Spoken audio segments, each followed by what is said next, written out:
Well, we're live. So, uh, Merima Hi, Robert. here. So, what is your idea and how does it help the world? What is my idea and how does it help the world? Wow, that's a easy but tough question. Well, I'm willing to share with you. First of all, I'm very excited to be here today with you, and thank you for organizing this call and having me to explain my view and help others understand what's going on in the field that I'm in. But the idea that I have is, or actually was, originally, I can make recruitment easier when it comes to healthcare professionals. And I really didn't know how I'm going to do that. I just knew everything that was wrong with it. And I'm like, it gotta be better way. I'm going to go and figure out. And just like that, overnight, I dropped everything and started my recruiting business. So, what inspired you to start this healthcare company, Top Medical Talent? Top Medical Talent started with um, actually my dinner time being disturbed pretty much every night. And let me explain what I mean by that. My husband is a healthcare provider, and literally, there was no evening when we would sit down to have our meal without his phone going off entire time. And here and there, he would answer, and he'll always will be a recruiter calling him, offering him job tomorrow in state of Ohio. And I was like, why are they calling you at this hour, telling you to go to work tomorrow? You don't even have license in that state, and we are literally 3 4 hours flight from there. What's going on? Why is this so random? And I told him as a joke, I think I can do this better. He's like, all right, go for it. And it doesn't take long for me to take a challenge and run with it. So I'm like, all right, let's go. At the time, Robert, I was working as a HR person, and I had like basic understanding what recruitment process is. I work for a relatively small company here in Maryland, and that was one of the things that I handled as a HR personnel. So I'm like, yeah, I got it. But I had no experience with starting my business, launching anything, figuring out client acquisition. How will I source these candidates? I was totally blank on that end. But like I said, it doesn't take a lot for me to take the challenge and run with it. So that's how Top Medical Talent was born over a meal that was disturbed by these calls, random calls from recruiters. Yes. So, my previous guest was Pascale, and she had a stroke and she couldn't do her job anymore. And she was encouraged with her husband to do whatever she's doing now. This is the public speaking and public speaking coach. So I think that one conclusion from you and her is to marry a good husband and he'll get you the right job. Uh, Seems like your previous guest had some story to share, and if you don't Yeah. mind, please feel free to connect me with her. I would love to touch base and make connection. But yes, I felt like with him saying "go for it," I knew deep down that I had liberty to really jump right into building a business and going for it all the way with no other distractions and have him have my back and for anything, right?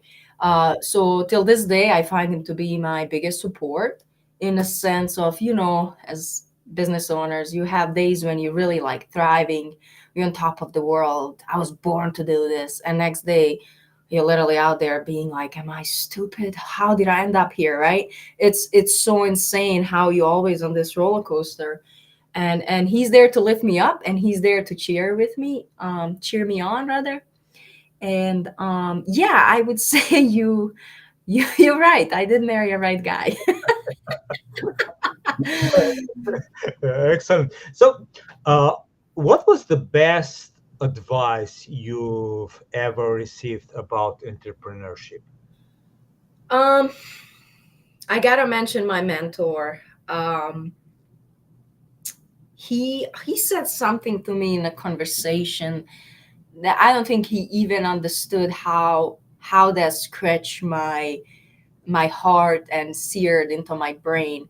Uh, I come with from this culture where we just here to really make each other better and help one another, and there's no really limits what I should do for my neighbor, and that all goes. But I had that attitude with the business as well, and I would drop everything that I supposed to be responsible for to help someone else. And he was like, Mary, you gotta understand, you are not Mary anymore. You are a business right now. You have schedule, you have expenses, you have bills to pay. Stop. I was like, you are right, this is like two different worlds. I mean, he didn't say don't help people, he just realized how much I'm leaning towards ruining myself because I didn't realize that I'm actual entity right now. I'm business entity. I'm not just individual who is, oh, let me help you, Robert. What do you need, kind of thing. Uh, and kind of put my own stuff on hold for those reasons. So that was one, and the other one is the quote that I kind of hear often: if I don't quit, I can't lose. So I say that to myself quite often. I really believe that. And learning curve is different for everyone. And, everyone has that moment when things will click and you will just skyrocket and be that overnight success. But getting to that point is where most of us, unfortunately, uh, don't don't really make it because it's tough road. Yes, yes. Everybody only sees if we succeed or if you fail, and nobody sees the path between either way. Yeah, Yeah. exactly. I'd like to ask you one thing. You are not a man but a woman between the employees or the job seekers and the medical providers who is seeking for these people. That is Uh, correct. yes, uh, how do you manage this, or how do you see the both sides? Because I think it's really interesting because uh, you see both sides, but otherwise facilities see their side and job seekers see their side, but you are on the both sides. How do you see this, and how do you see uh, they can collapse or find their best match? Correct. That's a really good question. And it is magic that a good recruiter will really enjoy. It is a skill also at the same time because you are constantly negotiating. And I would say you constantly selling double. When I say selling double, I mean, I have to make sure the employer, the medical facility or practice, really understands what candidate wants. So I need to make sure they like him or her before I can even make sure the candidate likes and gets everything he needs to get or she needs to get out of the employer. So um, it's kind of a lot of moving pieces in a process where when they click, it's honestly feels like a miracle. But within the niche that I'm in, it became really over time, of course, it became really like easy to mix and match good combinations and get really successful at it. So that's the reason number one why I prefer to work with smaller medical practices and groups versus larger hospitals or medical chains of or facilities of any kind, because if you were a facility owner, I'm dealing with you and you know that place inside out. You know who can answer questions on your behalf and all that kind of stuff. If I'm going for bigger employer, there are like five people before I can even show them my agreement, and it gets a little more complicated. They take time to get back to me versus I'm gonna text you, Robert, this is what the employee wants. Can you cover it? And here's the interview. And you'll be like, thumbs up, Mary, we're good, right? So yeah, I think my only requirement when it comes to my clients is if you are about to become my client, I would be like, Robert, I know I can deliver, but this is what I need from you. When I reach out with a question, please make sure to get back to me because there is a soul on this side of the process really anxious to learn if they're going to move forward or not. So um, I feel like having emotions involved makes the whole business a little more, you know, exciting, if you will. So, what is the one thing medical practices often overlook when they are trying to hire the top talent? What I see very often is always a salary. Either they are small enough that when they don't hire quite often, which is a good thing. You don't want them to hire quite often because it's very costly, and it means when they have people on board, they stay with them for a while. They often do not understand when the market is when it comes to salary. They either offering way low. Usually, they offer a way lower a salary than it should be, or if they relatively um, you know, what would I say? If they hiring quite often, they got in that groove where their concern is more so like how long will they stay instead of like going for why these people are leaving. And as much as I try to mention to them retention and stuff, it looks like retention is issue in these kind of places not because salary is not right or things that they're on my end. It's more so like operations, higher management, and things like that that force these employees to be like, "Oops, 6 months is plenty here. I gotta go." Unfortunately, right? So between those two things, I really see a lot of repetition, being off with the salary and high retention, low retention rates rather. So I was thinking when I was going home for this interview, uh, I'm sorry that I haven't thought of it before because I think would be really valuable. But I was thinking to ask you to give us a number in dollars. How much does this cost a facility to change or hire a new staff? Because I, I, I've, s- I have some numbers. They say that is about two and a half, two and a half times of their yearly number or things like that. Uh, I work at IT, and I know that is pretty much accurate, though the um, entrepreneurs or CEOs or executives don't really realize that the top staff uh, is really expensive to change or to replace with another stuff because they have a lot of uh, for instance knowledge and also skills and everything. And uh, when you get a new personnel into your team, it changes everything, and they have to have a lot of time to really be that productive at the previous one. And uh, you lower your standards, you lower your I used to think like I don't know, if you have a basketball team and your best player goes to the to the coach, is going to be a coach, uh, his the performance of the team will go down. Correct.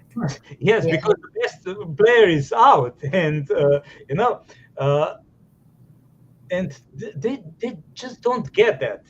They That's don't get that. yeah, Correct. that's so crazy for me that no, I was talking to a lot of companies about the retention and turnover and things like that, and uh, I asked them about the turnover rate and things, and they said, "I don't know what our turnover rate is." Oh, how can you know that? That's so That's probably the most basic expensive. thing, you know. Uh, Correct. Sadly, a lot of leaders overlook that. yeah, And as you mentioned, cost is insane. Like people don't think about this, but here, let's say companies hiring, they need to post a job and probably pay some kind of money for a job ad.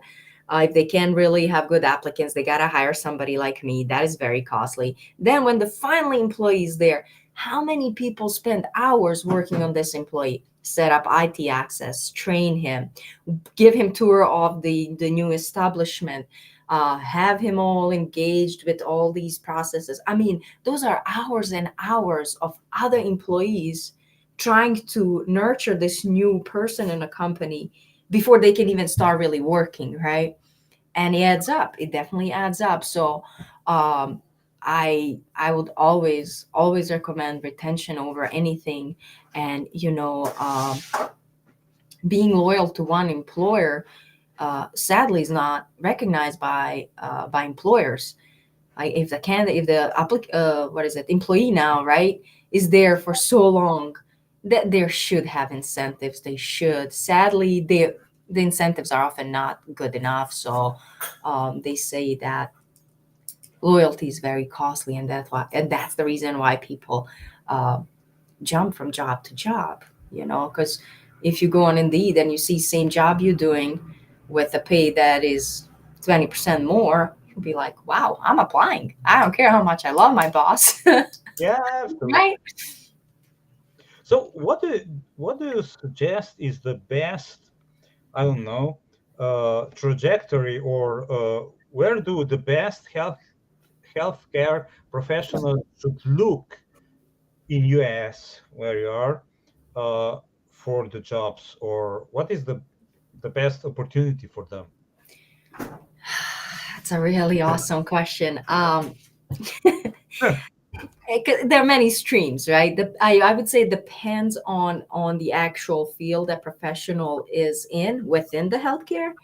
Um, that there would be many suggestions I can mention, but just to give you an idea how unusual it is here when it comes to healthcare.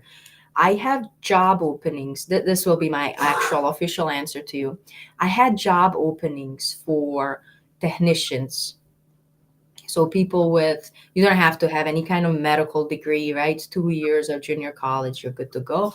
Um, they're paying $200,000 right out of school. Come now, here's the money, go to work, right? And for a second, I was like, wow, this is really an opportunity. If I was 20 years old, I just got out of college with this degree, I would go to middle of nowhere, pay my rent 3 times less that I'm paying here in a big city, and learn, work, save, and within 3 to 5 years come back and be like, now what is next in my life, right? Unfortunately, when you're 20 years old, that's the last thing you want to do, right? um, Well, I don't know. I don't know. I don't know. Perhaps there is, there are always somebody who is willing to do that, or trying to do that. That's why I like this our conversation, because perhaps that's true. There are people out there willing to do it. Yes, yeah, it's just because somebody they're not aware. yeah, because somebody could see it and say, "Okay, Mary, tell me where to go." It's really nice, and it warms my heart when I talk to these people, and they're like, I saw this and I applied and I thought it was scam. And I'm like, it's not a scam. This is legit job opening. This is legit company, legit recruiter you're talking to. This is the place you're gonna work at. Everything is legit. He's like, yeah, but I just graduated. Doesn't matter, and that's beauty of uh, the job that I do, basically. Yeah. Excellent. So, uh, let's do some real stuff. So, what are the salaries ranges for medical staff? Okay. Um, just to throw some crazy numbers at you, without mentioning location, Yeah, yeah, yeah. um, it can be anywhere from 40, $50 an hour to $300 an hour. For doctors, even more, $400 to $500 an hour. So this is like from entry level all the way, and depends again what medical person is. It can be, if you ask me, I'm hiring even front desk people, so I would include them in this story as well, right? So pretty much everyone within the field that I'm in. I did find that certain locations will pay you more than the others for exactly same responsibilities, exactly same degree, because there are, as where are more rural than the others, and people might have preference or not where to live and things like that. Uh, the craziest job opening that I had was two 250 to $300 per hour for a nurse last year, and I was just like, wow, that's a lot of money. Okay, why didn't you tell Yeah, me? but the job comes, of course, with a lot of sacrifice. You say again, I'm sorry. Why didn't you tell me? I could be a nurse. Are you a nurse? You need the job? I know, that's what I was thinking. I'm like, I'm gonna go back to school.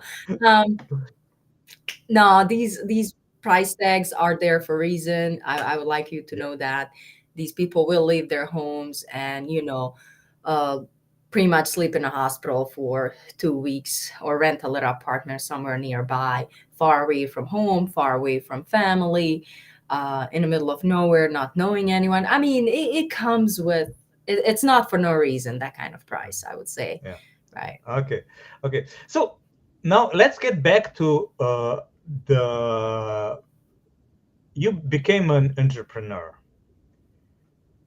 That's how. What was the biggest challenges you faced when started your business, and how did you even? Okay, you said that Henry was a part of this, your husband, uh, and how you came to the idea. But how does it came from the idea to really becoming an entrepreneur, and what To be honest challenges with you, in that? I never really thought of it, never really wanted to be one. I was fine with 9 to 5, going home, clocking in, clocking out, until he said, "Go for it."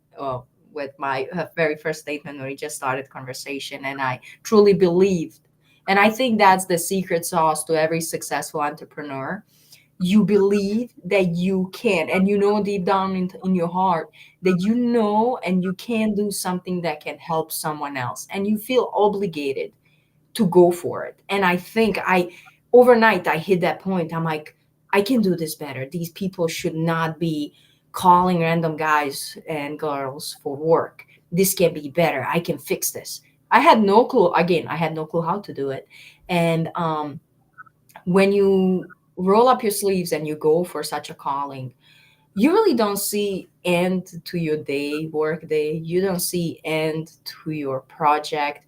There's nothing in front of you, nothing around you, but I gotta figure this out and I'm gonna make it work. And as you're going through the process, small little steps start lining up and you start making uh, you know, success after success. And you fail, you constantly fail. And I think that's another secret sauce to a successful entrepreneur. Um, you have to have infinite ability to get up after somebody punches you in the face. And by somebody, I mean failure or wrong decision or whatever, right? You basically are not going forward. You just made 3 steps back, and you're like, I gotta, get up, shake it off, and try again. And I would say it's not for everybody. But It definitely takes some guts, but it's also you need to appreciate yourself as a entrepreneur, and you need to be kind to yourself and understand that you are doing your best at this time. Tomorrow is new day. It might be better or worse than today, but this is your best right now, right here, and just take it and have fun with it and enjoy yourself. And again, celebrate success, celebrate failure, because out of failure, you know what it comes, right? You The next best step, you figured out why you failed, and now you're 3 steps ahead. So it's a really fun game. It's almost like Jumanji, if you know yeah, that yeah. movie. I'll give you a tricky question right now. Uh, uh, Let's try. if you would start again, would you do something different? I would actually, I would, Robert. In all honesty, I would, if I'm back in 2000, summer of 2022, when I started business, I would take a good year to really learn and figure out what is out there, how these players are playing the game. I would take my time to build my network and establish myself on LinkedIn. I would go to events, I would meet people, I would talk to professionals in the field to extract their knowledge and opinions and stuff that I'm after, and maybe from there get better picture. I had none of it. I just So went in. yes, So I, that would be yes. number I one said thing. this is a tricky question because uh, I always ask people what they would do different, but they always answer like you did, with current knowledge. You know now what you would do different, but if you were at that point again with a knowledge at that point, Yeah, I think that was the best you could do, and that's the beauty of it. exactly. I think that's really like I said. I was talking about with one. I don't know if he was a coach or something, uh, and he said if you want to succeed on YouTube, you have to start, and when you start, your first 100 videos will be crap. 100 videos, and that's the point when it changes your mind, because okay, I will suck at the beginning, and I will Yeah, suffer at the beginning. And that's the entrepreneurial path, that you have to figure out a lot of things, and nobody can help you. They can give you advice, they can give you, I don't know, some directions, but you have to walk the path. And when you do that, correct, then you get better. Nobody can walk that path for you. That's the beauty correct. of it. And uh, I think what you told us is what I think everybody who is a successful entrepreneur told me, is that they somehow enjoy the path. When they help others and do good things, and they fail and they succeed, and they enjoy these iterations where they go up and down like heartbeats. Because if your line is straight, you're dead. You can go, you can go The roller up, coaster. because your heart would explode. You have to go ups, and you have to have these ups and downs. And uh, I like this very much. So Yeah, you recap that very well. I agree. now I think we are at the end, and I'd like to ask you just one more question. Uh, can you share any tips for the health professionals looking to navigate their job markets, how do they approach this otherwise, or do they just have to contact Mary?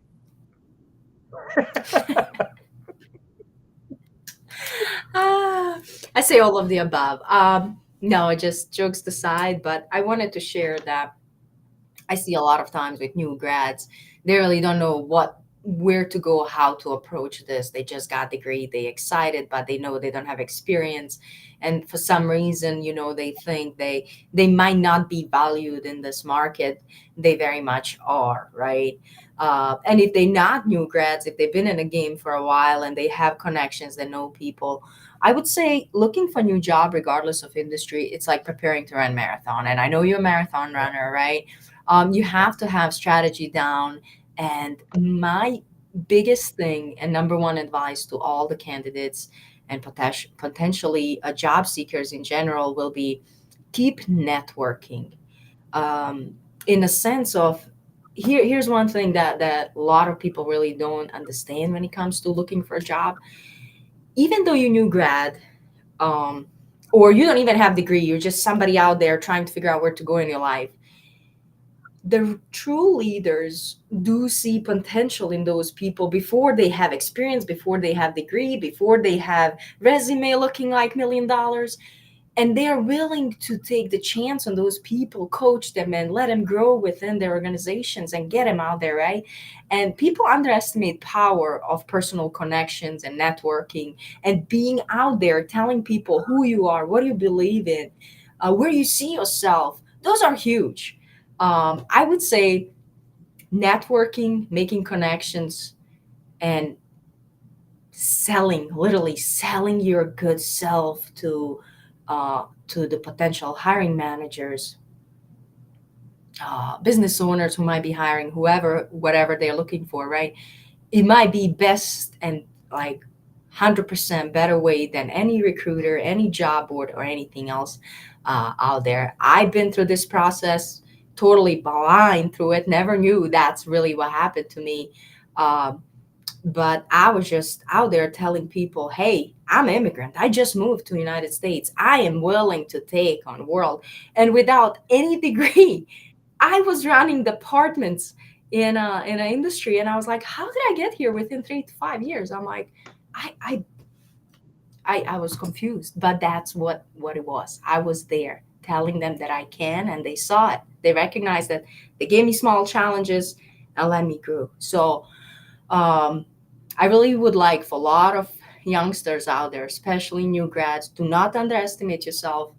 Believe in yourself and tell the world what you believes and how your beliefs can change the industry, change the world, change people's lives. Because people are out there listening and willing to take a chance and tell you, go, show me how. That's what happened to me. Henry said, go with your business, show me how. And yeah, here I am. So life is really eventful, I would say. So best of luck to all of you who are looking for jobs. If anyone needs help, let me know. If you need advice, I'm here. So, if somebody out there is uh, need, is in need to advice, help, or anything, uh, reach out to Mary. She's amazing. And I think there's a quote in the Bible. I'm not a religious person, but it says, "Ask and you'll be given." And Amen. I can give you two. Uh, I think we can spare some time to this story because it's really amazing. I have been. We were in the during this summer. We were at the seaside with my children and grandchildren, and we are at the seaside when there was big waves splashing uh, on us, and we were Hmm. all there. It was a storm, and then we go up to the camping where we wanted to take a shower, and we were talking. Oh, if we could just take pictures of this, moment. And at that time, when we were going up to the showers, there was a lady who said, "Hey, come here. I have taken some great pictures of you." So ask and you'll be given. I agree. That's a very nice example of the statement. Yeah, that's really Yeah. insane. We have a question here for Mhm. Lovelet Care. Uh, Hey, Lovelet. Yeah, I know Lovelet. She's a lovely lady. We worked you together for a see, you little see, you while. see the question So- in the chat? Yes, I can see the question. She's asking the recruiting market is quite competitive and somewhat saturated, depending on your niche. As a new entrant in the healthcare recruiting market, how does one break through, or what are some of the different ways to show you bring something different? That's a really strong question, Lovelet. And as a new to the field, I would say as a recruiter, um, I think one of the craziest ideas that I heard when I just started was niche down as much as you can. Riches are in the niches, they keep saying. And I was like, that makes no sense. Why would I go from such a huge sea into tiny little pond, right? But once I actually did that, and I just started dealing with medical practices, small privately owned medical practices, it gave me opportunity to reach out to same group of owners a little more often, and they understood that I'm serious and that I'm expert in that niche, and that I'm actually on the side. I was able to build candidate lists that these people will need. I wasn't no out there looking for every single candidate. I just had four different professions that these small medical practices might need, and I was well connected with candidates, which helped my hiring process. I know it sounds scary in beginning, so I don't know how long you have been now in the industry, but um, look really look down and research a little more how you can go from here as a niche and go deeper down and target like very specific group of clients. For example, if you are just surgical centers on the East Coast in the United States, try to niche down in what surgical centers. Let's just go for orthopedic surgical centers and just deal with them and talk about their struggles. Go visit a center, find someone who will give you a tour maybe, or visit the front desk and learn from them what's going on, what is so hard, what kind of professionals they need, and translate that into your ideas how to solve these issues. And I see a lot of wonderful credentials on your name attached here. I know you will have great suggestions for them or whoever you choose to be your primary client. But it might take few months, 6 months or so, even a year for some of us before we are really well established and recognized as expert in that niche in the medical field. Yes, it's very tough. It's oversaturated, but I promise you there is enough fish for everybody. Yes, you just gotta keep trying. What is my quote? I can't. If I don't quit, Yeah, I won't yeah, lose. So that's right. you love that. Thank you for asking a lovely question and attending today. Well, I have to have some remarks about the niche because a lot of people are. I think every coach you would hear would say, okay, find your niche or follow your passion. And the problem with the niche and the passion is that this is true, because if you are in the crowded place and you say, hey, nobody will look at you. But if you say, hey, Mary will look at me, and that's the niche. If I say, hey, Mary, that's That's the the niche. But I have to know Mary, And before I know Mary, it's Mhm. like in passion, a lot of young people are asking me, how can I find my passion? Uh, and I said, you don't find your passion, you create your passion.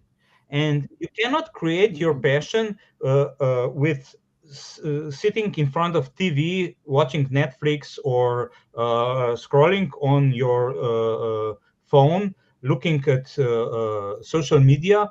You have to do something. You have to, I don't know, start or horse riding, or base jumping, or I don't know, swimming, running, whatever. You have to try a lot of things, and you will see what you enjoy. And especially when you are young, and you can be young at 58, like I am. Let's go to Yeah, you can 69, be young at 67. 59. I mean, it's really You no have to limit try a out lot there. of Yeah. things to find your passion, and it's never too late. Yeah. Never too late, 100%. So that's the thing that I wanted to tell everybody about the niche. You have to try a lot of things to find your niche. Don't over think the niche at the beginning. Try to do, because a lot of coaches say start with the niche, start with the niche. But how can I know the niche if I'm all over the place? I have to find it, I have to Correct. create it. And when I get first customers that fit into one niche, then I could go deeper into that. But don't try to Correct. force the niche or your passion. Do a lot of Yes. things, do a lot of different things, and you'll find something that will clap into the. Yeah, Try it out. 100%. I see additional question actually. Thank you from Cynthia. An additional statement from Lovelet. When it comes to niche, yeah, they say you need to niche down, but like, what does that even mean? When you're new, you know what yeah, they talking about. My experience was I didn't know either. So I was with the field with very broad. I started saying I help medical facilities, like who is she recruiting for, right? But I was reaching out to everyone. Hey, can I help you? Hey, can I help you? I'm your yeah, recruiter. Hey. And then I saw pattern. I was like, my ideal customer profile are smaller guys, not big hospitals, right? Like every client that I had no more than 200 employees, maybe 50 to 100. Some of them even had like 10 or less employees. I'm like, thank you, Lord, right? This is my niche. So I niche down. And just like I told Lovelet a minute ago, you might be in a surgical centers right now. Who are these surgical centers that are answering to you? Who are the people that are like, okay, Lovelet, let's get on a call. Well, how can you help me? And if it's constantly orthopedic surgery center, bang, that's it. But you have to spend 6 months or a year being so broad before you know who is willing to give you time of the day and ultimately money, and that's how you niche down second time. So right now my niche, I'm kind of very similar to the example that I'm mentioning for Lablat here. I say medical practices, but what medical practices? I'm very broad. I'm experimenting actually with 7 different things right now, and it's been about a year now, and I see 2 of them constantly coming back to me. So within next 6 months, I'm going to check my data and see who gave me most calls, most money, most open jobs, requisitions, and really niche down when I'm going to say I help what kind of medical practice is going to be to hire who. yeah. And that's my final niche. And that's when I'm going to be established in the next 3 to 5 years as like an expert in that field. And I really hope by in next 3 to 5 years, I won't call clients. They will call me. So I've been praying on that. I'm sure they will. I'm sure they will, because I think that more and more people will know about you and see your value, and will seek for you. Thank you very much. Thank you for hosting the event. Thank you, Lovelet and Cynthia, for lovely comments. I just read them both. Um, we kind of went over time for 15 minutes, but it was Yeah, such a fun event that we didn't pay attention to time. So, Robert, I appreciate you for having me as a guest. and Have a great evening, and and we can repeat it I'm sure soon. we'll catch us. Uh, have Absolutely. fun. Yeah. You as well. Bye. Have a great night. Thank Bye, you.